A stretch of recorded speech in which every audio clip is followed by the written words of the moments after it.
Democratic Congressman Adam Schiff, a member of the House Intelligence Committee. And Congressman, thanks so much for taking the time. I just want to start with this developing story as we're trying to figure out what the details are. So many of them are conflicting. Let me just start by asking you this. You know, earlier tonight, the Norwegian company Statoil said, look, 5 of our 17 employees are accounted for, 9 are not. Japan said 3 of our hostages are accounted for, 14 are not. Why does the United States of America not say how many hostages that are American are there and who is safe and who is not? Well, it's a good question. I think the answer is probably one of two things. Either they don't know, or there are reasons why they think that putting a specific number on it may actually put those people at risk.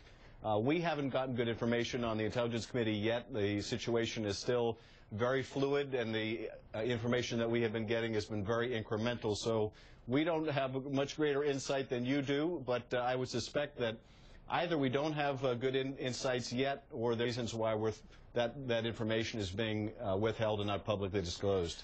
What should we read into how this happened? Last night, you know, it appeared that the United States said, "Look, we're gonna be in charge here," and then all of a sudden the Algerians went in, and now, according to Chris Lawrence, as you just heard, we are now reporting that the United States did not know in advance of the Algerian raid. What else can you tell us?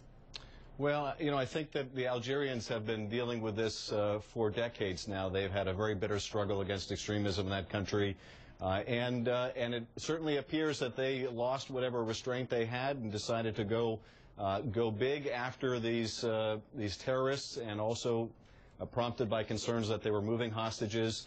There seemed to have been very little consultation not only with the United States but the other nations that had citizens being held there. But one thing I think we can say about the broader situation we're seeing in Algeria and Mali, because this is a fairly familiar story, and that is you start out with local extremist groups that run low on money, that appeal to Al-Qaeda to join the franchise as a way of raising resources and their profile. They begin by targeting very local targets. They expand to Western targets, and if allowed to, as in AQAP and in Yemen, they will threaten our homeland itself. So this is obviously something we're paying very close attention to and need to be on top of.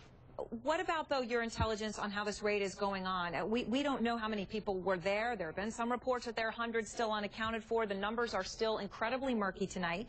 But we do know this from our sources here at CNN, that U.S. officials are saying that they're frustrated, that the Algerians could have ended this today. They didn't use all the severeness they could. They're concerned about the tactics being used by the Algerians, could put hostages in jeopardy. Does this jive with what you heard, that hostages' lives could be in jeopardy because of the Algerian leadership? Well, I think that's certainly very true, and it is deeply troubling, because I think if they had worked more closely with other nations, including our own, we could have provided intelligence insights, we could have provided logistical help, and that might have resulted in saved lives. But we're still trying to get to the bottom of it. I don't want to prejudge it too much, but it looks like there's already been a terrible loss of life, and as you reported, the situation isn't over yet. Part of, I think, what's hampering our having better insights is this is a very remote location. It's also a very large facility. Yes. So even knowing what's going on within that facility is a challenge. All right. Well, thank you very much, Congressman. We appreciate your taking the time to be with us. And as